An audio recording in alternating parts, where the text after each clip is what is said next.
one thing I've learned from my grandfather, years, I could 7th grade, and I still take with me today is if you want something nice, take care of something that you have. And if you don't take care of the nice things you have, you probably won't have much of anything that's nice. And so I think sustainable agriculture and Viva is working based in common sense, to take care of the beauty and the farming community that is here in Skagit County.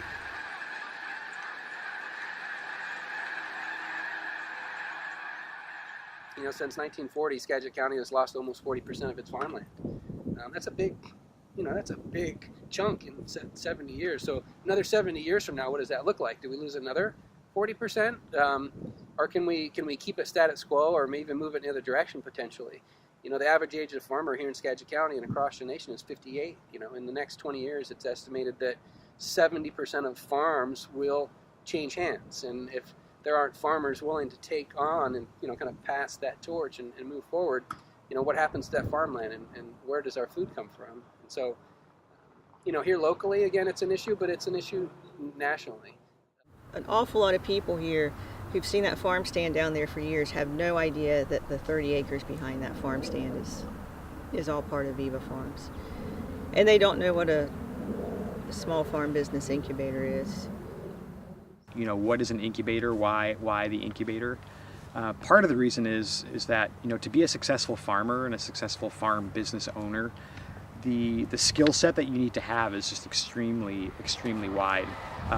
You have to be a soil scientist, you have to be a botanist, you have to be an irrigation expert, an equipment operator, you have to be a mechanic, a salesperson, marketer, accountant, and all of that, while navigating a fairly complex and changing regulatory framework around food safety, around certifications, organic certification, and so it's a huge challenge to have someone who's capable in all of those skill sets. So part of the incubator is that this is a place where folks can develop some of those skills while they're here on site.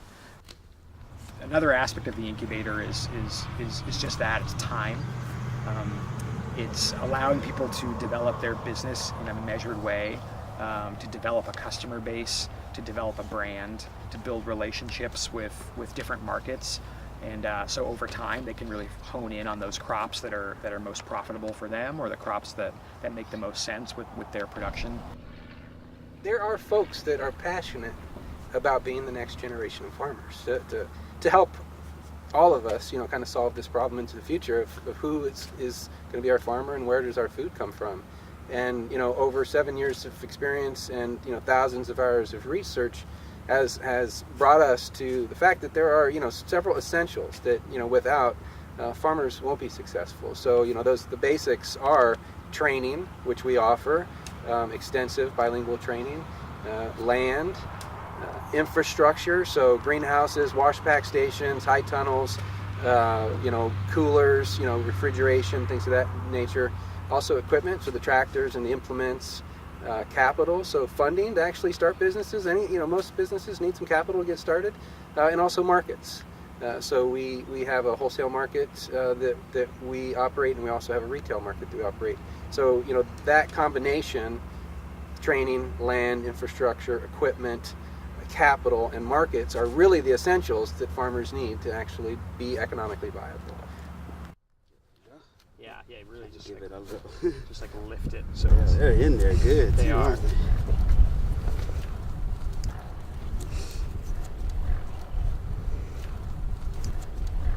Much as possible at getting so like all the yeah.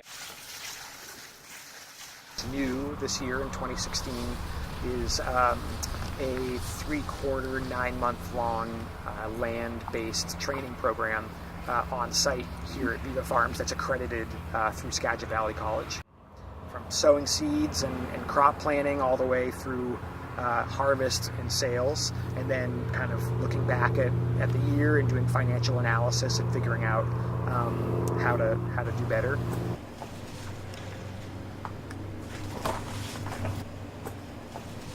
After I'm done with that, and after I'm done with this class, then I'm able to lease some land here on Viva Farms, and I'll be doing that next season. Our staff will help give diagnose problems in the field from production issues, quality issues, and then everything to post-harvest management. How to pack a box, what the customer wants, and kind of what market standards are. So the one-on-one technical assistance is really huge. Gosh, our variety of farmers here, we have 12 farm business. 8 of our businesses are Latino owned. And as far as I know, they were all former farm workers.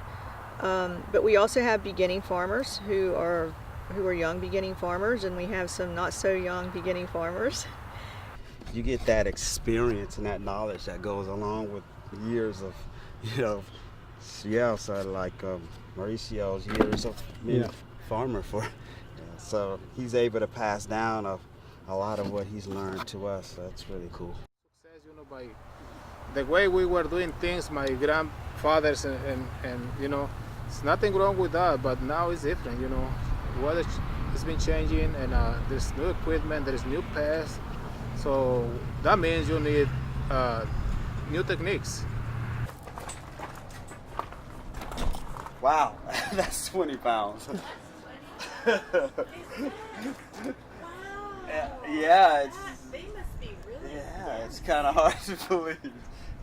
So for the year, it's really important for us to get out here and with the community and try to sell products and, bring fresh fruit to the area and let people know what we're doing here. So that's it. So they know it's an educational program and that we are trying to move entrepreneurs into the new market. Farming is so special in the valley, and farmers are getting hard to come by. For the public to come here and be able to see and hear our story and know exactly what we're doing and the farmers that are involved in doing it, I think it's very important to the community. If we were to buy, say, an old dairy or something like that, there'd be a big old barn and empty fields. And here, there's a wash and pack station already built. There's greenhouses.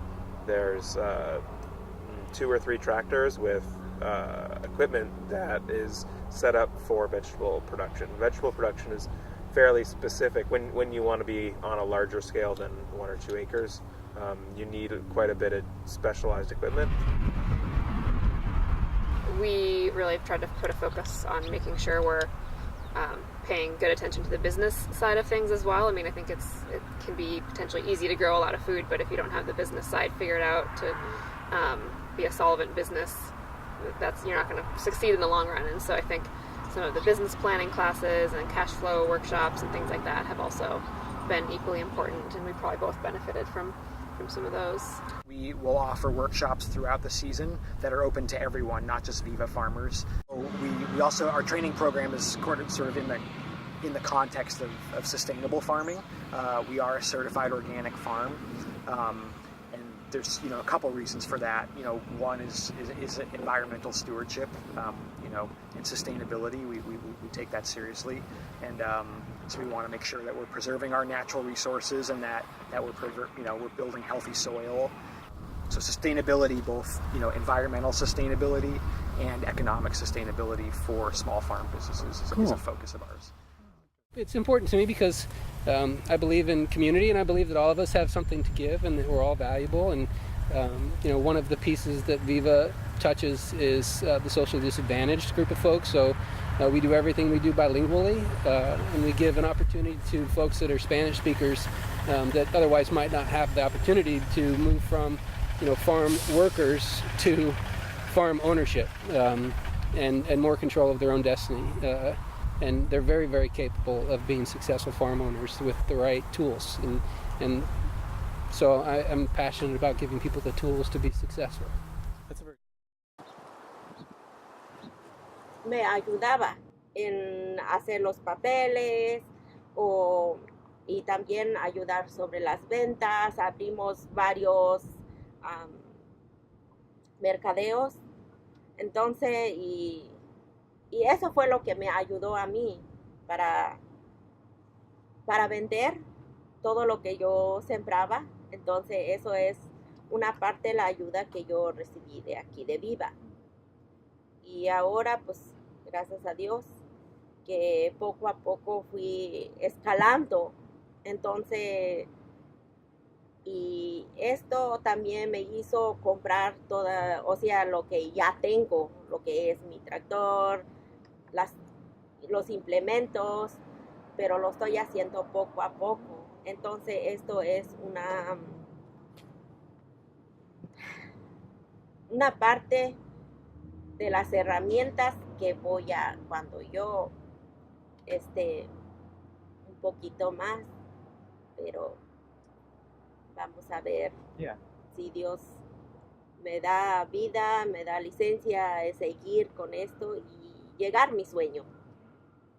We're limited by land. You know, this last year, 2016 is the first year that we've ever been full. So all of our land is in production and being rented out to farmers, which is great. But again, it begs the question of, okay, what's the next step? And you know, we are actively looking for a bigger land base. You know, the organization is growing and we have more demand than we've ever had, which is wonderful because we can then, you know, we can help support more farmers and help grow more farm businesses, and that's our mission. So we're getting to the scale where we can actually really be having an impact, which is thrilling. We have a lot of momentum now, and it's very exciting to see where we're going. And I don't see it as a thing of, oh well, we did this and we're done. I think we're just going to keep getting better. Our infrastructure is going to improve. We'll build more capacity and really become a training program that is significant and that people know about. You know, what we're driving towards is where do we go from here, and how do we ensure that, you know, 100 years from now, there's still enough farmland, and not that there's just farmland, but it's fertile farmland that can sustain agricultural practices and feeding the people that live here 100 years from now. And so our proposition is not a 1 year proposition, it's a 100-year plus proposition. So we can do this with the farmers' knowledge that have been farming here for 100 plus years, the local ag organizations that are here and committed to sustaining agriculture, and of course the passionate beginning farmers. We can create a sustainable agricultural community here for all of us to be nourished from for generations to come. You know, just do it with love. Just do it with love, and you'll be success. There's no way to fail if you do it with love. Yeah. Nice. Day and night, probably. Sure. Yeah. But enjoy the family.